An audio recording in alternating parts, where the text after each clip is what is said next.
I didn't say anything. Not when Ryan turned to his father and said, "She's just here to drive." Not when his dad looked at me with that smug little nod like I wasn't even part of the family.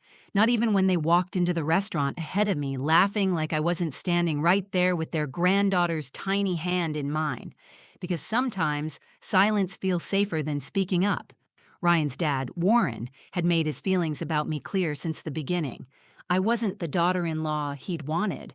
I didn't come from the right kind of family. I didn't grow up on a golf course or know the difference between a Cabernet and a Pinot.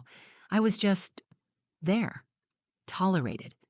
When he said, "Don't bring hers, it's a boys' night," I wasn't surprised. It stung, but I was used to it. I thought Ryan would stand up for me, tell him we were a family. But instead, he chuckled like it was an inside joke. Then came the line I can't forget. "She's just here to drive." Not, "She's my wife." Not, "She's coming with us." Just the driver. He said it like I wasn't even listening, like I didn't exist. So I said nothing. I smiled, nodded, and held Hazel's hand a little tighter. She was the only one who looked up at me with wide, questioning eyes. She didn't say anything either, but I could tell she heard it. She hears everything. When we got to the restaurant, they didn't wait. Warren led the way to the reserved table in the back, with Ryan and two of his old college friends close behind. I followed, slowly, with Hazel still holding on to my arm. There were 5 chairs at their table. 4 were taken. One was clearly meant for someone else. One of the guys must have canceled. Warren looked at me, then looked at the empty chair. "You two can take that booth near the window," he said flatly. "More space." And just like that, I was dismissed. Hazel and I sat alone. She pulled out her coloring book and crayons from her little backpack and started drawing, humming quietly. I ordered her a lemonade, and for myself, a coffee I never really drank. I kept glancing across the room, where Ryan and the others were laughing loudly, clinking glasses, telling stories I'd never heard before. I watched Ryan's face, so animated, so relaxed, a side of him I hadn't seen in months. He leaned in when Warren talked, slapped the table when someone cracked a joke. I sat across the room and realized something. He never looked for me. Hazel tugged my sleeve. "Why don't they want us at their table?" she asked, her voice soft. I forced a smile. "It's just grown-up stuff, honey." She frowned. "But you're a grown-up." I didn't know how to answer that. Not in a way that would make sense to a 9-year-old, not in a way that didn't make me sound small. A few minutes later, the waiter brought dessert to their table, and Ryan took off his jacket and tossed it on the back of his chair before getting up to use the bathroom. Something must have fallen from his pocket without him noticing. It landed right by Hazel's crayon box, a small folded slip of paper. She picked it up and read it. I didn't even realize she had done it until she quietly said, "Oh." She looked at me, folded the paper again carefully, and slid it into her jacket pocket. "What was that?" I asked, eyebrows raised. She hesitated. "Just something Dad left. I think Grandpa should see it." That made my stomach turn. Why would Grandpa need to see it? Hazel looked me straight in the eyes. "Because it's about him, and about you, too. Dad didn't know I could read that well yet." Then she went back to her coloring like it was any other night. I sat there, stunned, unsure of what she saw or what it meant. But something shifted in the air, something final. And I didn't know it then, but that little piece of paper was going to unravel everything. Before all of this, before the note, before the dinner, before my daughter did what no one else dared, I would have told you my life was fine. Not great, not terrible. Just fine. We lived in a modest but comfortable home in a quiet neighborhood outside Portland. Ryan and I had been married for 10 years, together for 12. From the outside, we were solid. We had a daughter we adored, a house we were still paying off, and a calendar full of school events and work obligations. People thought we had it together. Maybe we even believed it for a while, but under that surface, things had been shifting for a long time. Ryan used to be affectionate, thoughtful. He'd text me random little compliments in the middle of the day. He'd run his fingers through my hair when I was cooking. I used to wake up to sticky notes on the fridge that said, "Thank you for being you." Somewhere along the way, those stopped. I couldn't even remember when. In the last year or so, things got quiet, and not the comfortable kind of quiet. He started coming home later. Dinner would be cold, then reheated, then barely touched. He'd say he was just tired. I knew it was more than that. He'd check his phone more than he looked at me. I'd ask questions and get short, vague answers. I tried to convince myself it was stress from work, that it would pass. It didn't. We were still sharing a bed, but we felt like strangers under the same roof. We touched less, talked less, laughed never. I became mom more than wife, and not once during any of it did he ever say anything was wrong. Then there was Warren, my father-in-law. From day one, he didn't hide how he felt about me. At our wedding, he told Ryan's mother, loud enough for me to hear, "At least she's decent looking." That was his idea of a compliment. Warren was successful in a blunt, prideful kind of way. Retired Navy, ran his own real estate firm for years, and believed in keeping everything in the family.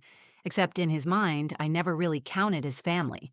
He called me Elle instead of Elena, even after I told him I didn't like it. He once gave Ryan a set of steak knives for our anniversary and told me, "They're for you too, if you know how to cook properly." I always smiled, always said thank you. I wanted so badly to be accepted. I don't even know why anymore. And then there was Hazel. Hazel was my light. She was 9, but you'd think she was 16 with how perceptive she was. She had Ryan's dimples and my dark eyes, and a brain that never stopped. She loved books and puzzles and playing quiet games that made you think. Hazel and I were close, really close. She told me everything. When her friend Zoe didn't invite her to a sleepover, I was the first to hear about it. When she accidentally cheated on a spelling test because she peeked at her neighbor's paper, she told me that same afternoon. She trusted me, and I knew she watched everything.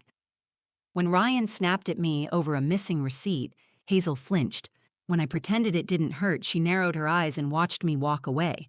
She was never rude, never confrontational, but she was always aware. I tried to protect her from the tension growing between her dad and me, but kids pick up on what you think you're hiding. That week, before the dinner at Warren's, things had been even weirder than usual. Ryan had been distracted, more than normal, texting a lot, smiling at his phone, which he never used to do. One night, I asked, "Who are you talking to?"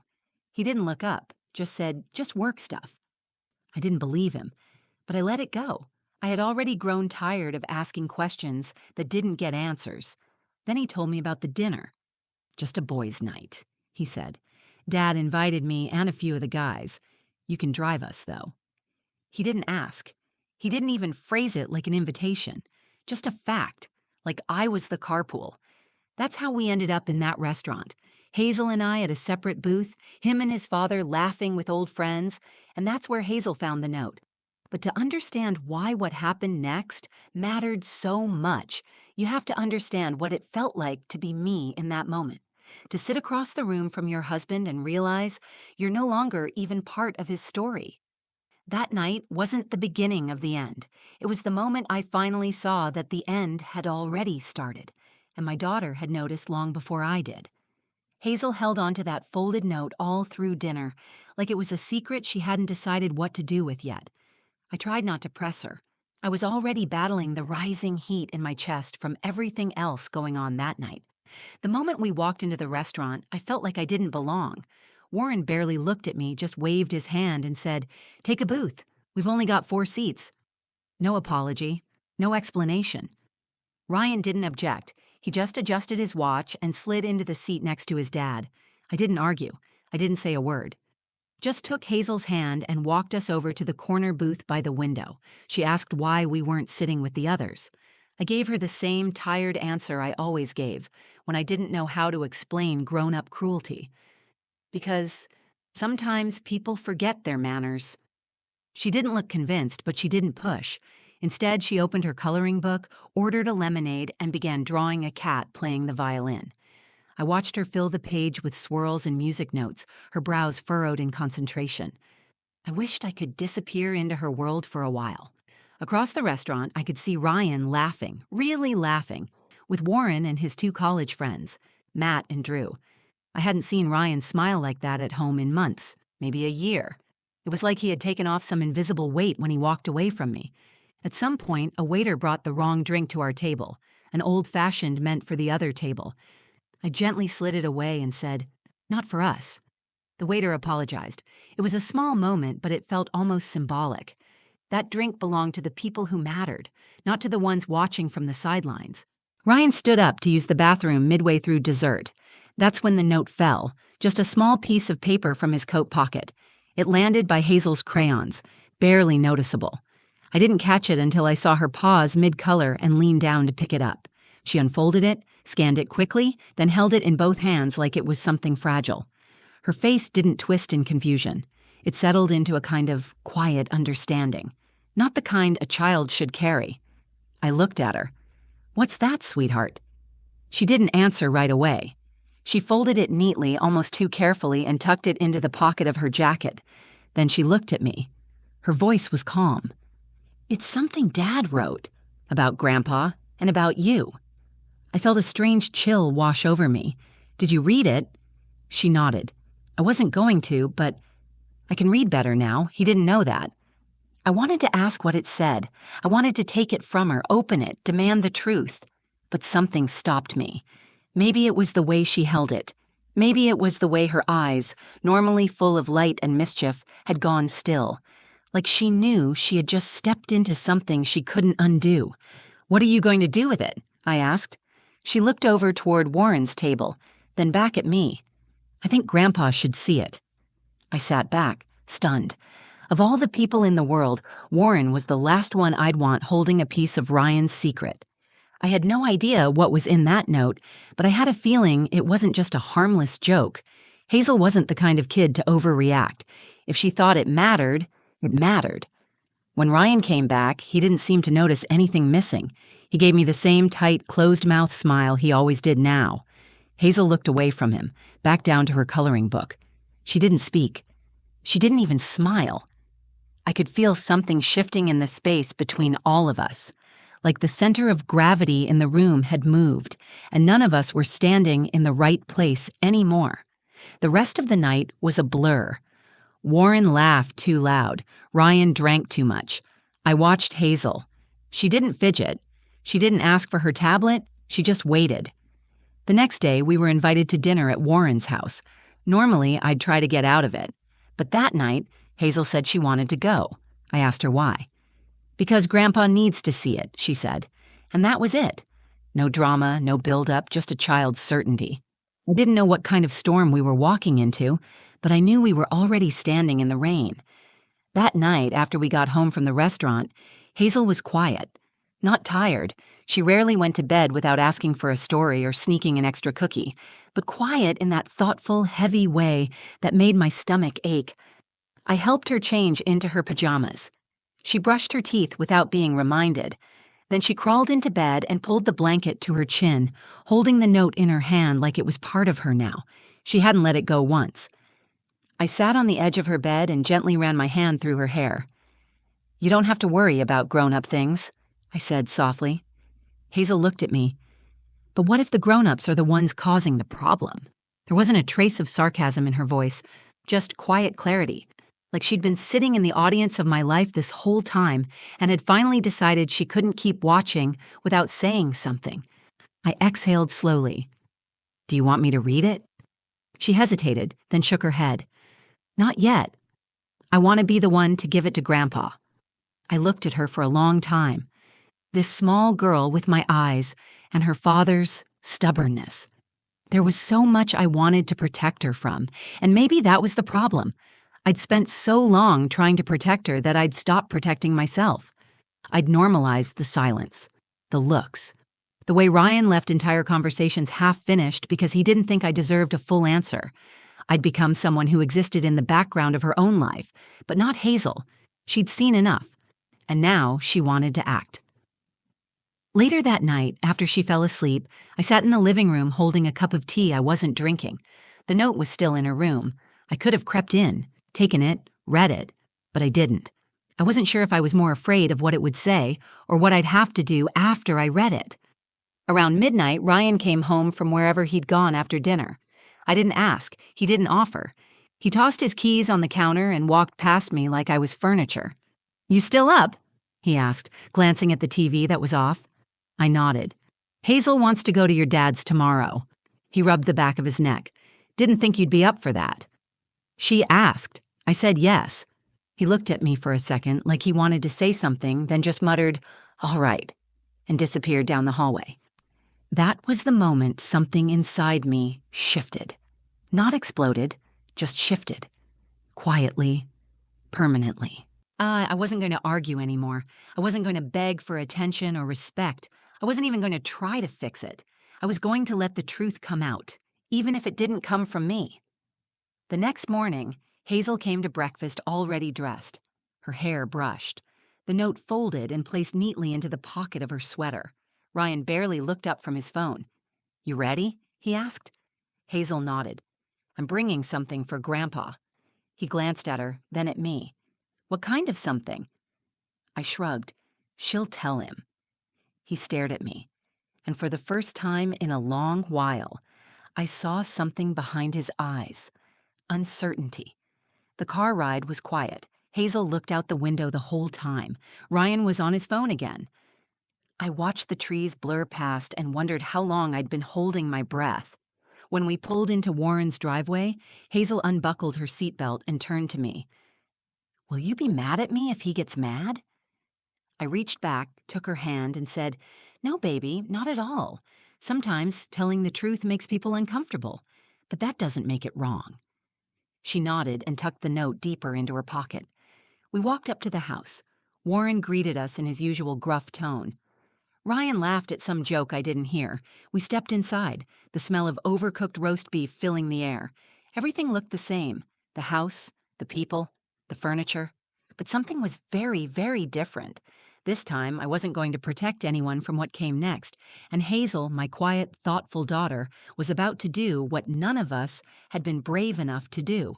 She was going to hand the truth directly to the one person who needed to see it most. Dinner at Warren's house was exactly what I expected, until it wasn't. The living room still smelled like lemon-scented floor cleaner. The same navy recliner still creaked when Warren leaned back in it. The TV murmured low in the background, broadcasting a college football game no one was really watching. Ryan and Warren stood at the kitchen counter, picking at the appetizers like everything was normal, but nothing felt normal to me. Hazel stayed close to my side. She didn't say much on the drive over, but she kept her hand in her pocket the entire time. She didn't fidget. She didn't bounce around like she usually did in Grandpa's house. Her shoulders were squared in that quiet, determined way that only meant one thing: she was waiting for the right moment. Warren called us to the dining room once the roast was out of the oven. We sat at the long oak table under that same dusty chandelier that had been there since Ryan was a kid. Warren carved the meat, passed around mashed potatoes, and filled everyone's plates like nothing had ever been wrong. Ryan sat across from me, checking his phone between bites. Hazel was next to me, barely touching her food. Warren raised a glass of wine. "To family." Ryan lifted his. "To strong roots." I didn't move. Hazel's voice broke the silence. Calm, clear, steady. "Grandpa," she said. Warren looked at her. "Yeah, Peanut?" She stood up, reached into her sweater pocket, and pulled out the folded paper. "I found this at dinner the other night. Dad left it on the table. He didn't know I could read that well yet." She walked around the table and placed it in Warren's hand. Ryan froze mid-sip. Warren frowned, opened the note, and started reading. The room went still. I watched his eyes scan the paper, watched his expression shift from confusion to discomfort to something much deeper: betrayal. When he finished, he looked up at Ryan with a tight, bitter smile. "You wrote this?" he asked. Ryan didn't answer right away. "What's it say?" Warren pressed, his voice low now but hard. Ryan swallowed. "It was just a joke.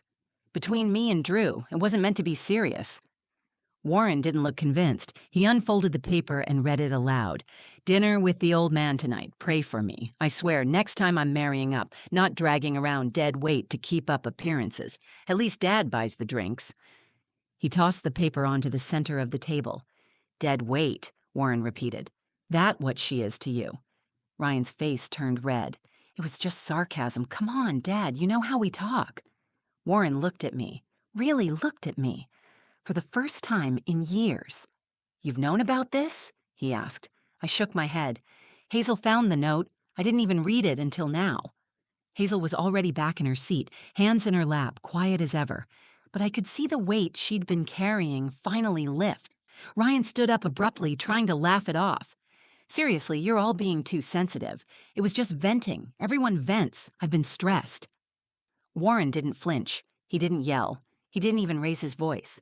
"I was hard on you," he said, "but I didn't raise you to talk like that about the mother of your child, or to teach your daughter that this is what marriage looks like." Ryan rolled his eyes. "Oh, please, don't act like you ever approved of Elena." Warren pointed a finger at him. "I didn't. But that doesn't mean I was right.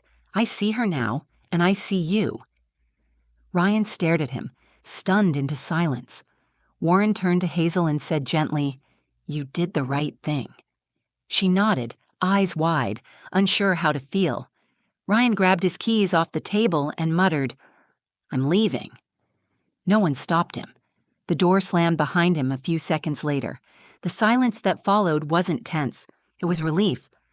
Warren sat back, shook his head, and said, "I may be an old bastard, but I know when I've misjudged someone. You deserved better than what I gave you, Elena, and a hell of a lot better than what he just gave you." It wasn't an apology, not exactly, but it was the closest thing Warren Brooks would ever offer, and for once, I believed him. Hazel reached for my hand under the table and gave it a squeeze, and just like that, the silence I had lived in for years finally broke, for good.